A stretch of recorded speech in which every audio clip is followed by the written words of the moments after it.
Stand, Kneel, Now What? Season 2, Episode 4, Catholic Schools Week.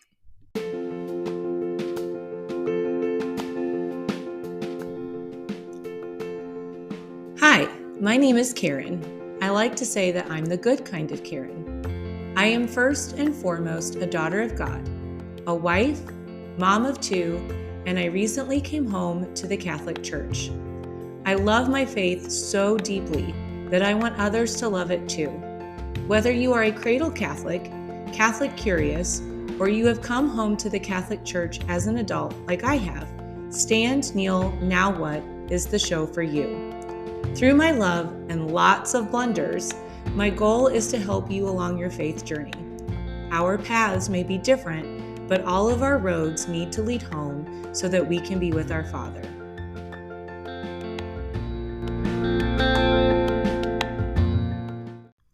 Hi, everyone. Welcome to Stand, Kneel, Now What? I am your host, Karen Estep. Last week's episode, I kind of put out that this week's episode would be all about First Communion resources. Well, change in plans. I am still compiling a great list of resources. I did get a lot of feedback on the Instagram page about activities to do with your children before First Communion. I am also compiling a list of resources for when your family asks about gift giving for your children for First Communion, because my family already has, and I didn't know what to tell them because as an adult, no one got me a gift for going through my First Communion. And I don't remember my cousin's First Communion a whole lot, to be honest. So that being said, I will get that list done, resources out. I'm kind of toying with an idea of making it a multi-part episode, doing like gifts for communion one day and then activities preparing your child for communion one day. So we'll see. It's in the works. Do not worry.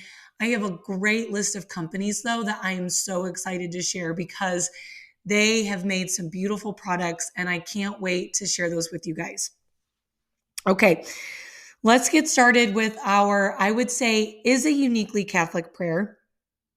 However, I think all Christians should be praying this prayer. I will tell you, I have prayed this prayer several times and I get choked up when I do pray it.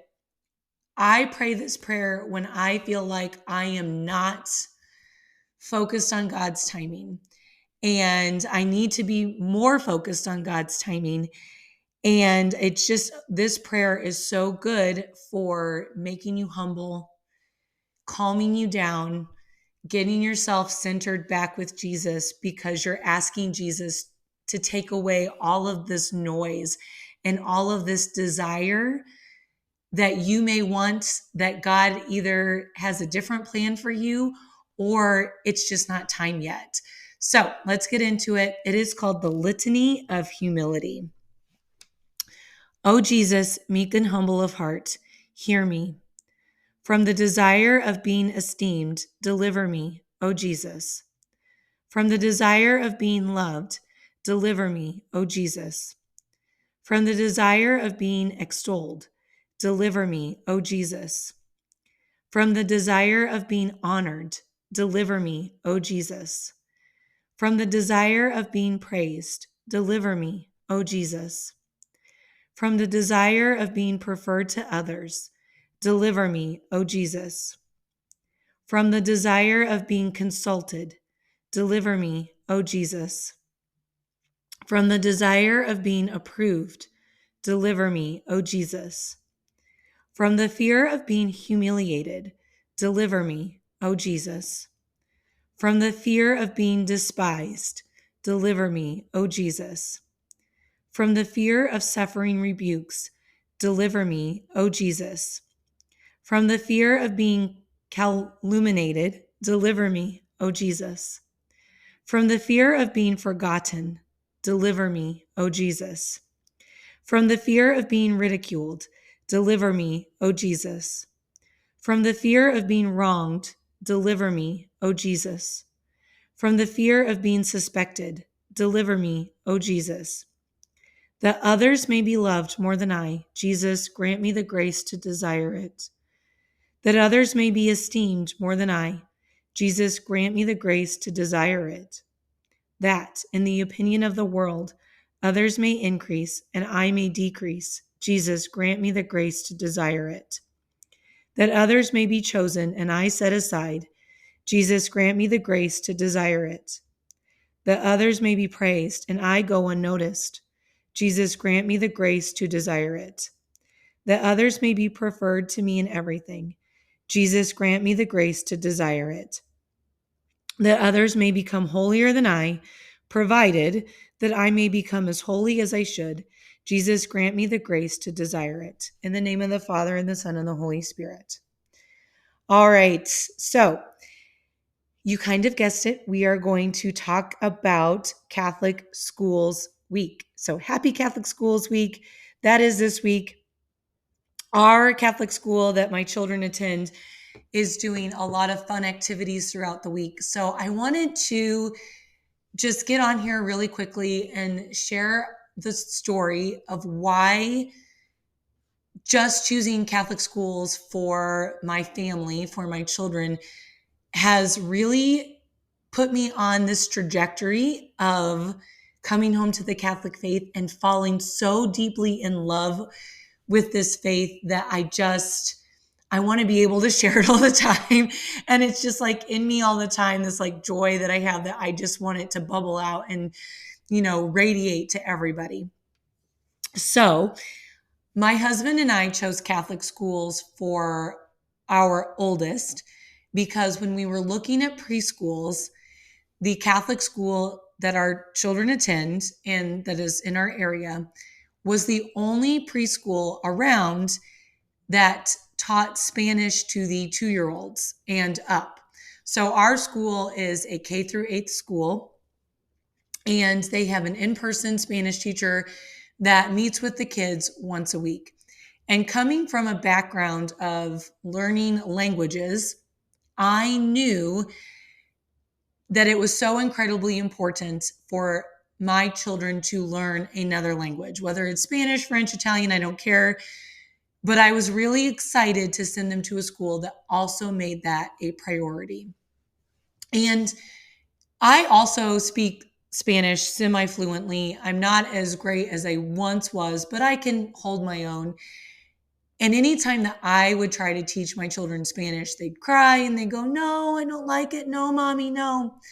So I knew I could no longer be in charge of teaching them Spanish. So we toured our local Catholic school and just kind of fell in love with the community, the Spanish, obviously, and the fact that they were getting Bible stories as well. And we had asked several times, is it a problem that we're not Catholic? If we get into First Communion and we choose for our oldest not to participate, is that something that's a problem? And it was never, ever a problem. In fact, not any point in this whole journey has the community at this school treated us any differently from being Methodist to now becoming Catholic. It's just been such a warm, embraceful community. So we were sending our children to this preschool. We went back and forth whether they would go to public school or Catholic school. My oldest did try public school for a semester, and then we decided to pull them out and put them back into the Catholic school, and they're thriving.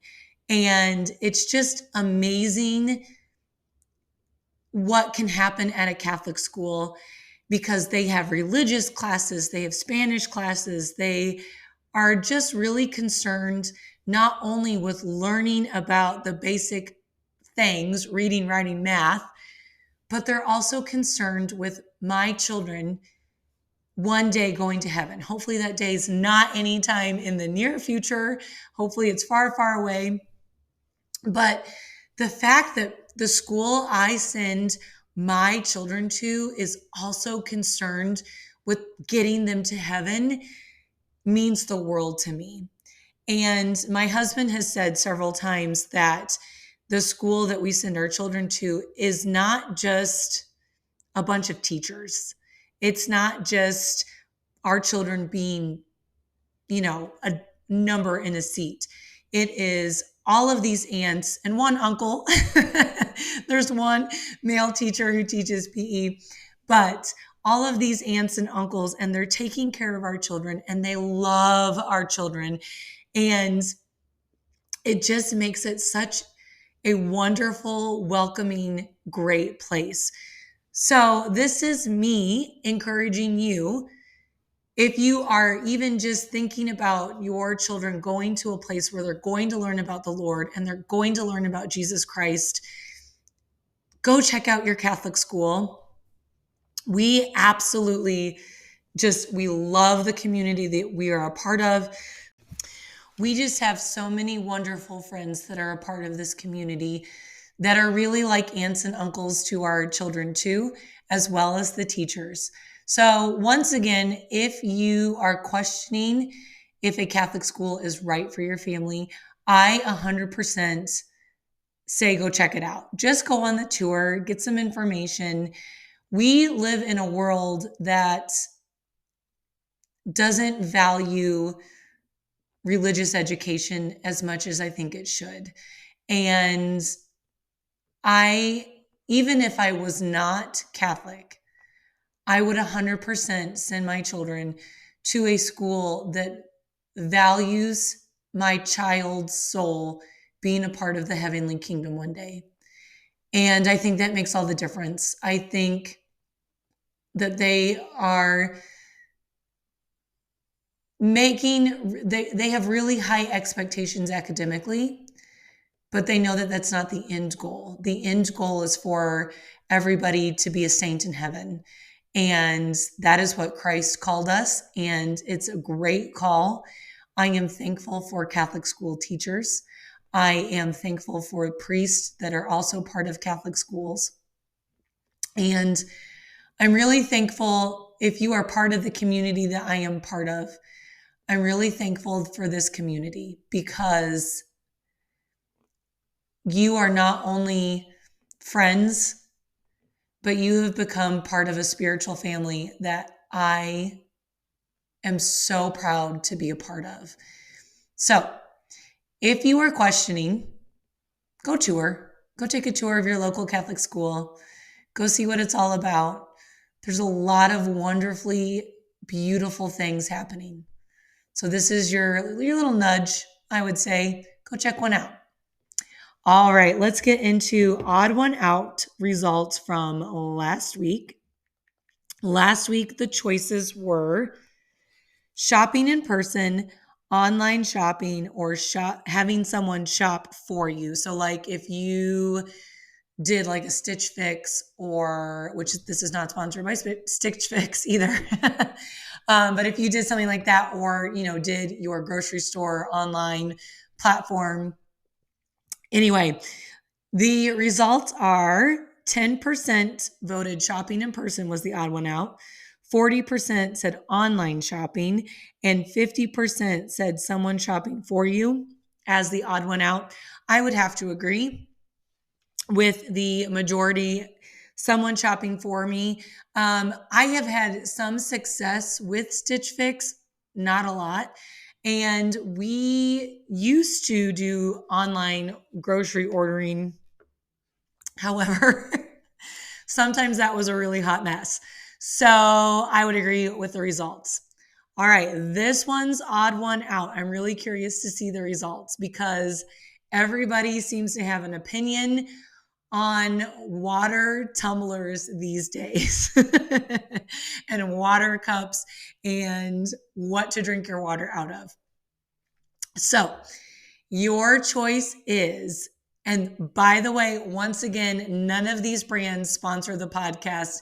They're just name brands that I know off the top of my head. So here we go. Yeti is one of the choices. Stanley Cup, obviously. And then any old tumbler that you can find in your cabinet, because I know we all have a cabinet of cups that we're either using or not using that we got as gifts. that someone gave us that they didn't want, that you got from the hospital, those big tumblers that you get at the hospital that you like carry around after you have a baby. So which one is the odd one out for drinking water from a cup? The Yeti, the Stanley, or whatever old cup you got in the cabinet. All right, everyone, if this episode has blessed you in any way, shape, or form, will you please like, share, or subscribe? I would absolutely love it if you would share it with a friend, especially if they're questioning, should my child go to Catholic school? Should I send my child to public school? I 100% do not regret any choice I have made with my children's education and putting them into a Catholic school. It has been a wonderful experience. I came home to the Catholic faith through it. Do it. If you're on the fence, do it. You can always enroll them back into a public school if you're not very happy, or back and forth. I don't recommend that. Children need consistency. But like I said, if you're questioning it, I 100% say go for it. I love the community that we are a part of, and I want you to love the communities that you are a part of. Also, if you are looking for the Litany of Humility to pray again, I was using the Laudate app, but you can find it on most Catholic prayer apps or just any prayer app too. It's just a really good prayer. All right, everyone, I will see you next week, and I promise to get those First Communion resources up and going because that's going to be here before we know it. See you next week.